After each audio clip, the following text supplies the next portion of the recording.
So, when you don't have enough testosterone, that's when you can start to feel that you lose your confidence.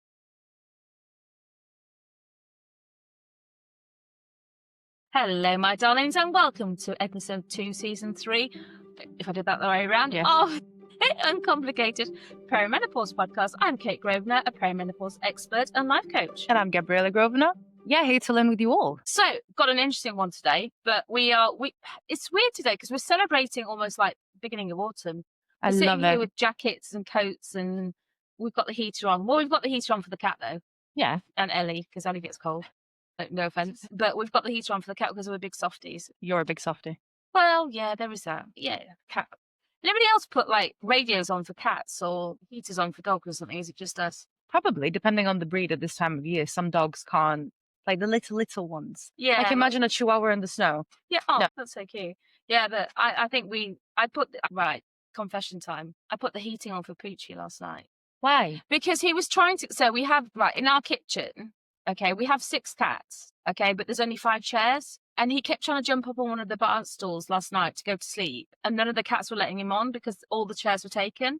So he kept trying to jump up and they kept saying, no, it's full, go away. And he loves to sleep on the radiator beds in the kitchen. And I washed all the covers, but it wasn't tempting for him because it was cold. So I put the heating on for Poochie last night. Did he appreciate it? No, he still wanted to sit on the chair with the big boys. They weren't going to let him, so That's what he happens. gave up and sat on the window seat, but it was too cold probably. Anyway, so we're celebrating autumn. The My kind of favorite season. Yeah. It's so me. It is you, because it's your colours though. It's my colours. It's so pretty. The Amber seasons. Love them. It's like Twilight seasons Okay. and Harry Potter. It's the time to watch them. Do you still watch Twilight? What? Would you still watch the Twilight? Yes. Until now? Ironically, it's just like, haha, lol. Not like how I used to when I was like 12, but Wow. it's still, Isn't it jarring now? it's more now I'm like, ugh, Edward, really? Oh. You picked him? Oh, would you be more team? 100%. You were so Edward 100%. back in the day. I was so Edward, but no, 100% Jacob. He was a better option, more handsome, more everything. More alive, even. Always helps. Mm-hmm. Mm-hmm. I'm glad you're now So team tell Paul. us if you watched Twilight too. All the 50-year-olds out there, yes. You've watched it I did watch it. and you enjoyed it and you read the books. I did. But I read the books because my year 8 girls were so obsessed at the time.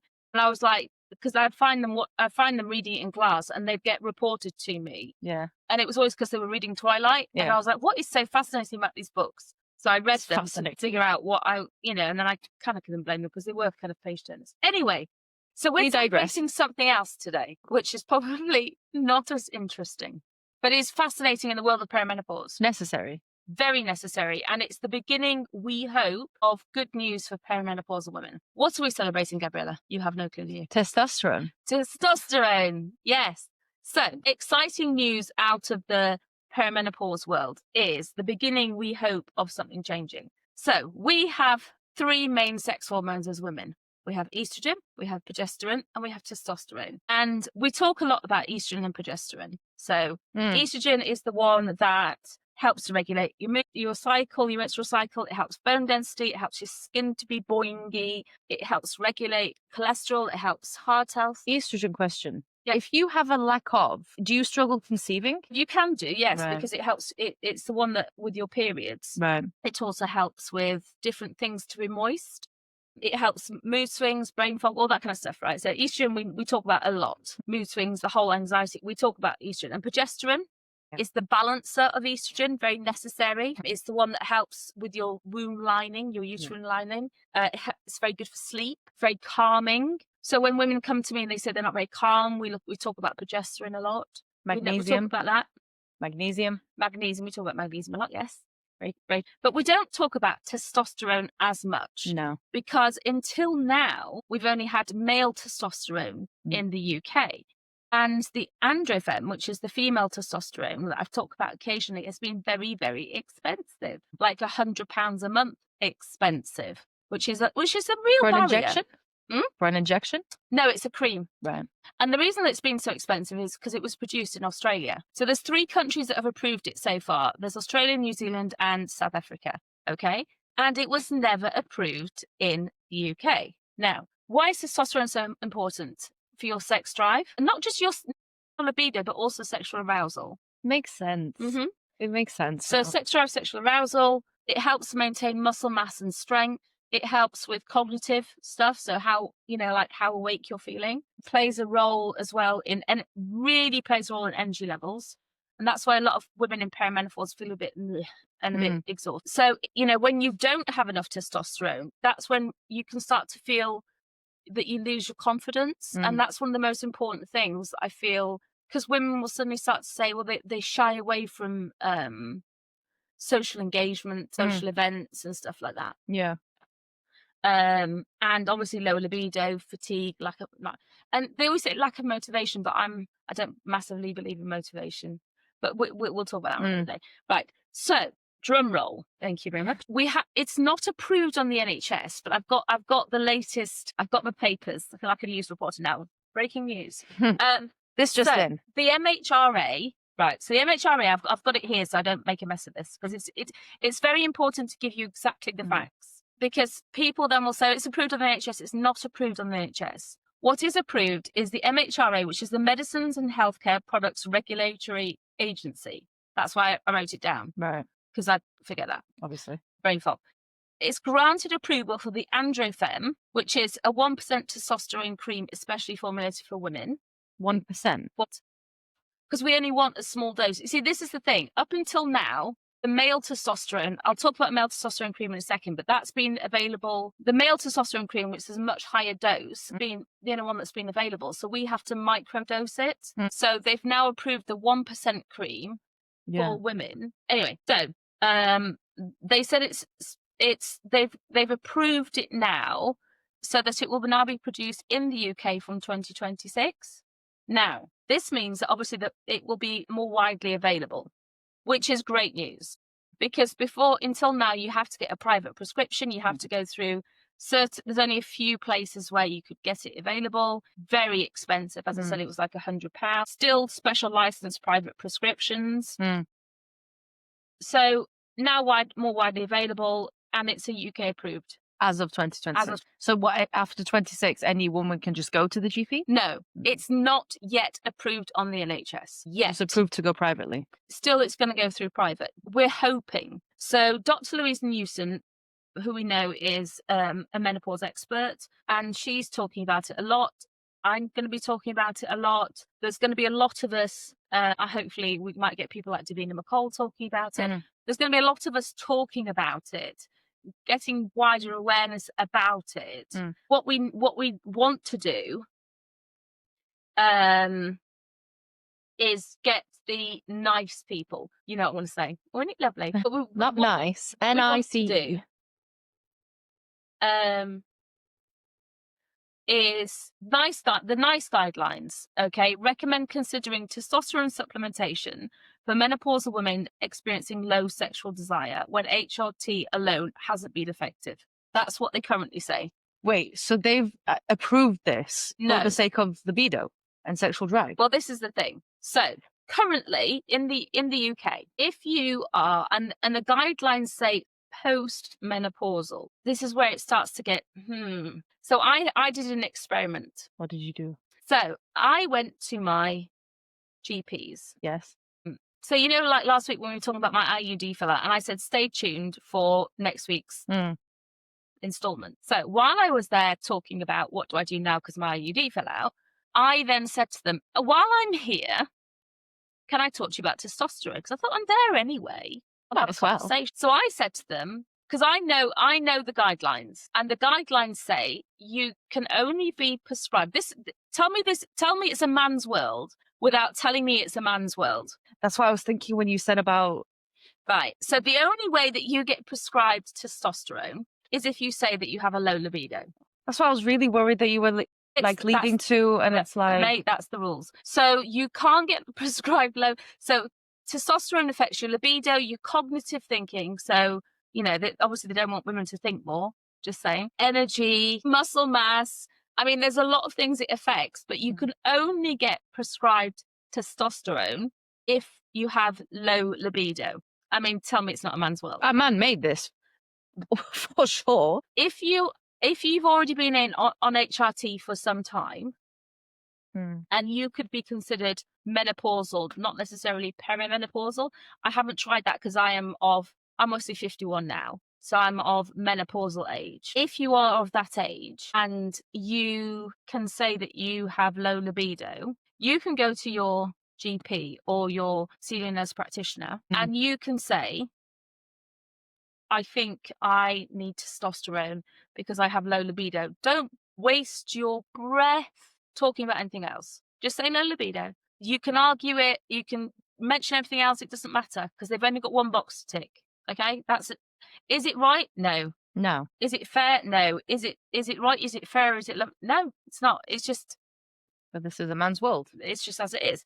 So what they will then do is they will send you off for blood tests. Check your libido levels. I've still got the bruise to prove it. Where's it gone? Oh, it's only little now. But so they will send you off for a blood test, and they will take. This is the weird things. If you are obviously we talk famously about how unreliable the blood tests are for the FS, or the LS, all the perimenopausal ones, but the testosterone blood test is accurate because it measures goes on your testosterone levels. It measures your testosterone levels, and when your testosterone leaves your body, it goes down on a steady decline. It's not like estrogen that goes like this as it goes down. Your testosterone does go down on a steady decline. So when it measures it, it does measure it accurately. So they can just test your testosterone levels. Is there an age where it starts to kind of drop? Or no, it actually starts leaving your body before estrogen. Testosterone goes down. I don't know if before, but it does decline really quite early, which is why it's very, very important for women in perimenopause to actually lift weights, because we need the muscle mass, because testosterone is one of those things that helps you to maintain muscle mass, and because it declines, so the rate of decline speeds up in perimenopause, and we do need our muscle mass because otherwise we're liable for fractures, we're liable for hip problems, we're liable to osteoarthritis, osteoporosis, all those kind of things. We really need to keep our muscles. So they send you off a blood test, and if you are then deemed in lower than satisfactory levels, they will then prescribe you the male testosterone, which is available on the NHS. It's not dangerous for a woman to take. So the male testosterone is called, I wrote it down somewhere. It's called Testogel or Tostran, and that's the thing, you have to microdose it. Because we can't. Because as I said, the Androfem hasn't been. Yeah. But here's the thing: I'm pretty sure if enough women go and start asking for the male testosterone, I think that's only going to help our case. I mean, till now, because it's been so horrendously expensive. I mean, £100, the NHS isn't going to pay it, right? A month is a lot. Yeah, I mean, per tube. I don't know how long a tube lasts because I haven't taken it. But I know it's £100 per tube. You can now get the male hormone, and it's clinically recognised because the NHS will prescribe it. It's evidence-based because they know that it will improve sexual desire, arousal, even help with orgasms, your energy, your mood, cognitive sharpness in women. It's accessible now. So if you do go and have a blood test for testosterone, because you've already been on HRT for some time, because you are of a certain age, like heading towards your 50s, you're not in the lower bracket, they won't give it to you. They really just don't waste your breath. It's accessible now. It's supported by NICE, the NIC guidelines, and it's trackable outcomes. So they will be able to, you can track your cognitive levels and everything else. Now, the obvious issue is it's not formulated for women. It's too high a dose. So you are going to be microdosing. We only need 1/10 of the amount that a man needs. I know. That's really sad, actually. It is sad. Because they give us, not us, but they give women that amount, and that's ridiculous. So the error risk is very high. Yeah. So when I say microdose. Yeah, and so for somebody like me that's ADHD, I can't even bake because I get the quantities wrong. You're laughing, but it's so true. I cook because I cook from my soul and my heart. Yeah. But I can't. Baking has to be accurate. And I just can't do it. Yeah. Okay. So it's very fiddly. It's not great. Obviously, there is risk of side effects if you overdose, and the side effects aren't great. acne, male pattern baldness, facial hair, deeper voice, which is very rare, by the way. So the deeper voice thing is very, More hair very growth? rare. Do you grow more hair? You can grow facial hair and you can have male pattern baldness. So, men get thin on top. You can get thinning hair on top if you take too much. Yeah. Obviously, it's not licensed for women, but they give it to you anyway. And they do monitor you when you're on it, though. They will ask you to keep track, and they will monitor you, and they will keep in touch with you. No, that's so nice. Yeah, aren't they cute? Cupcakes. And one thing that they don't talk to you about, and I think I personally, as a life coach, as background in psychology, which we know, I think one of the things that they should talk to you about more is the psychological issue, because when I talk to my clients about testosterone, one of the first things I usually have to say to them, yes, you do have male hormones, because it's not something that we grow up knowing, because it's not something we talk about, right? So imagine that I'm now going to say to you, and I need you to take testosterone. I'm giving you a male hormone, and I'm giving it to you in a package that's talking about men. So I'm giving you a product for men, for a male hormone, for men, with all the labeling and all the instructions for a man. It's not great for a woman's mindset of mental health. So it doesn't sit well. No. With a lot of women. And if a woman's mental health you're taking it anyway because your libido's low, your energy's low, your cognitive, functioning is low. And then I'm giving you a product that's designed for men, addressed to men. Yeah. About a male. You can't take it and handle as much as they can. We need 1/10 of it. We can't process it. We need 1/10 of it. We also need it designed for women. That's helping women. That's talking about female issues. I think we deserve it. It's not asking. It's not asking for a lot, is it? No. I mean, the good news is that it's already in the NHS. It can help you. It will help you if you do it correctly and you microdose and everything else. It will help you, and it will help you with libido. It will help you feel a bit more, you get a bit more lead in your pencil. It will help you feel more energized. It will help you feel a bit more like you've got a bit more sharpness. Yeah. I mean, one of the products we have in the lifestyle brand, which is the Viva Clarity, that product's brilliant. Viva Peri. No, Clarity. Viva Clarity. Peri Clarity. Oh God, jeez. Peri Clarity is case in. So the Viva Peri and the Peri Clarity. Those two products together really do help, despite what I've just said. Yeah. They really do help you to get more cognition and get more, again, in your brain cells, and just feel like there's a bit more like spark again. But this is like the lack of testosterone is just that. It's not just the clarity in your head. It's that that male confidence thing, because that's what sometimes goes wrong. Yeah. Or not wrong, but sometimes is missing. And it depends.